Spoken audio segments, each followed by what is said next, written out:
Takže už se to na YouTube řešilo tolikrát a bude se to řešit ještě mnohokrát a určitě s tím většina YouTuberů ještě neskončí a budou to řešit. Takže já vás tu zdravím u menšího videa, omlouvám se za šum, to předem, kašlu na Camtasia. A u toho už jsem se fakt nemohl než jen smát, protože tohle video je věnované osobě, kterou možná určitě znáte. Už nedávno se provalilo, že pomocí Vojtíka ovšem, a už možná víte, že kopíroval a že vydával své věci, cizí věci za svoje, takhle. A ovšem řekl pak na své stránce adamicha.tk, kde bylo to jeho fórum, že nějaký písničky udělal sám, načež Vojtík udělal zase další video, že zase kecal, takže on kecal, nebo on vydával svoje cizí videa za svoje, pak kecal, že jsou jeho, potom ještě víc lhal, že aspoň něco je jeho, i když to vůbec jeho nebylo. No a teďka za pomocí Doryho, možná víte, o koho se jedná, možná ne. Dory je Brianův bratr a s Dorym voláme takřka každý den, protože hrajeme Dotu, Days a podobné kraviny. No a dneska Dory přišel s takovou super novinou, že Adam, ano, mluvíme o Adamovi, udělal nějaké video, kde je nějaký velikánský buben a všude jsou všelijaké paličky a všude to tam mlátí a Bůh ví co. Je to, na první pohled mi hned bylo jasný, že to on neudělal. Tak jsem si dal tu chvilku, fakt jsem to hnedka našel, bylo to fakt jednoduchý to najít, protože on sice, ne že by jako měnil čas videa, to jsem ještě nekoukal, to se můžu kouknout, ale hlavně on jako změnil název, to jo, to obdivuji, ale prostě furt nechápu, co z toho má. On totiž začal chodit na grafickou školu někde v Plzni, nevím, kde to je, a tam na stránku jejich školy nebo třídy, jak chcete, dal odkaz na své video, které má uploadené na Example Plays. To všechno si ukážem. A napsal k tomu, že to dělal 300 hodin s občasnýma přestávkama. Potom mu psali všelijaké úchvatné komentáře, že je bůh a proč chodí vůbec na školu. A ještě se ho tam zeptali, jestli to udělal. On řekl, že jo. A tam nastává to ono. Kdyby neřekl, že to udělal, tak budíš. Tak to potom třeba od někoho jen vzal, uploadnul to na svůj kanál a je to. Prostě jenom řekl, že prostě jenom rozšiřuje třeba jeho tvorbu a tak. Na to bych se mohl vymluvit. Ovšem, když se otevřem tady tohle si nevšimněte, já to akorát zvětším takhle na to, protože nahrávám v rozlišení, aby to bylo krásně vidět. Takže začneme. Tady. Adamícha. Vidíte, nějaká škola Nerudovka, multimédia, design interiéru a blá blá blá. Prostě nějaká grafická škola. Takže tady někde to bylo. Kde ono to je? Shit. Jsem to někde ztratil. Jo, tady. Konečně 300 hodin práce s přestávkama a vykřičníka dvojtečka. A ty úplně, ty jsi blázen, člověče, za to tě uznávám. 184 hodin. Tak to si jako vyrobil, jo? A tady jeb. Ovšem, Dory, takhle, jelikož mi bylo jasný, že to neudělal, protože Adam nikdy na nic nemá trpělivost a to, že tohle, my si to pustíme, vidíte? Tady Example Plays, počkám, mě se to takhle buguje. Example Plays, bylo to uploadnuto 20. septembra, což je asi 20. září, nějak tak, což je před 6 dny. Teďka ujistíme se tady, ano, 20. září, vidíte to. A uploadnul to na svůj kanál jako unlisted. Ovšem, kdyby to bylo jeho, tak to nedá neveřejné. To je jasný, že se s tím hned chce všem pochlubit. Takže hnedka další důvod, proč prostě je jasný, že to je jeho. Pustíme si kousek. Prostě takovéhle složité animace prostě by Adam nezvládl. Nechci ho podceňovat, ale je na to línej. sám mi to říkal ještě, když jsme se před asi rokem bavili prostě jako já teďka s Dorym, jo. Prostě úplně bylo jak já. Já bych toho nikdy neudělal z důvodu prostě lenosti. On by to taky neudělal, protože je taky línej. Přesuneme si to kousek dál, třeba tohle, jo.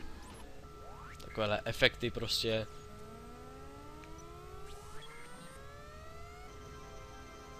Tak, to by mohlo stačit jako ukázka toho, jak to běželo.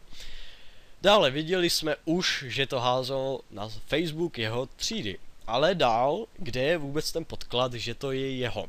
Nebo že to není jeho, takhle. Jednoduše jsem si video pauznul, takhle někde ze začátku. Třeba jo, takhle tady. Dal jsem print screen, do malování jsem si to hodil, takhle krásně oříznul. Moment. A víte, tady to mám takhle vyscreenované.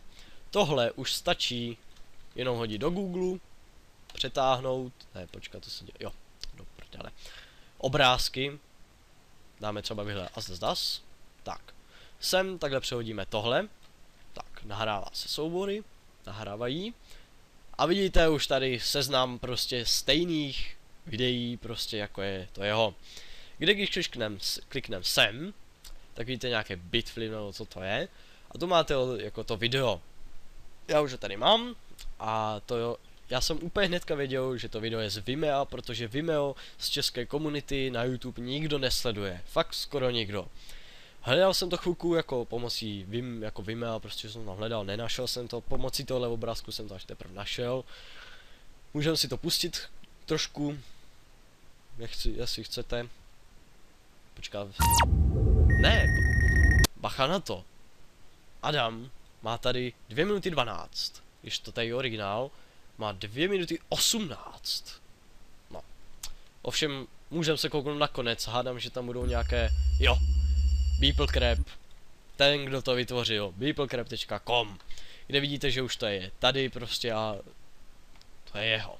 Takže, Adame, já nevím, co už bych ti k tomu sakra kurva měl říct, ale fakt už jsem se u toho docela natlemil a nevím, mně to přijde fakt už zoufalý do prdele, proč to kurva musíš dělat?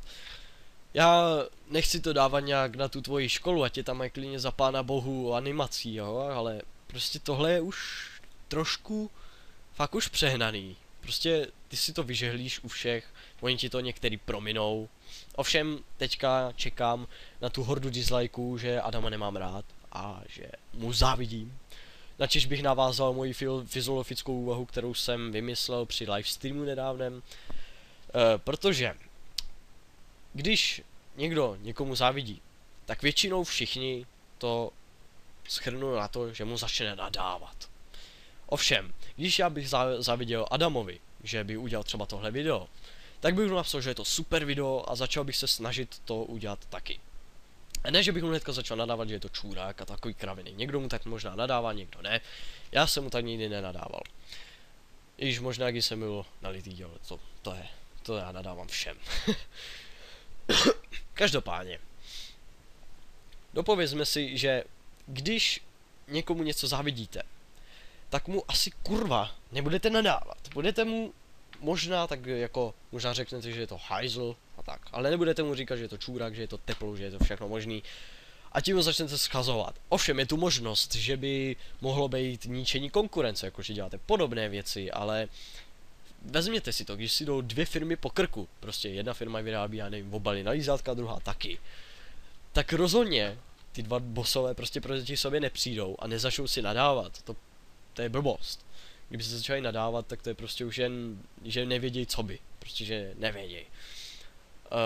Tím, že Adam tohle zase udělal, já nechci rozpoutat zase nějaké peklo nebo nějaké ty, jak se to sakra nazývá, nějaké ty akce, hovno, nevím, ne, hej, já si nemůžu vzpomínat to slovo, to je fuk, ale prostě je to už od něj s prominutím trapný, protože kdy já jsem něco uploadil na svůj kanál a vydával to za svoje a říkal, že prostě to jsem udělal jsem to 300 hodin, i když tohle se za 300 hodin prostě s jeho kompem navíc by se to těch 300 hodin renderovalo, což je úplná blbost. Takže já už nemám co říct, nechávám pod videem menší byla to kauza. Nebo ne, to se neříká kauza, do hajzlu, nevadí. Nechám vám tam místo pro konverzaci, udělejte si o tom obraz, jaký chcete, ale prostě já jsem to hlavně chtěl natočit z důvodu, že prostě, nevím, když můžu, tak proč ne? Takže já se s vámi loučím a příště u Let's Play už žádné takové kecacího videa, takže já se s vámi loučím. Takže čus. A Adame, mohl bys mi už konečně vrátit tu nabíječku od foťáku, přece jen už to je rok.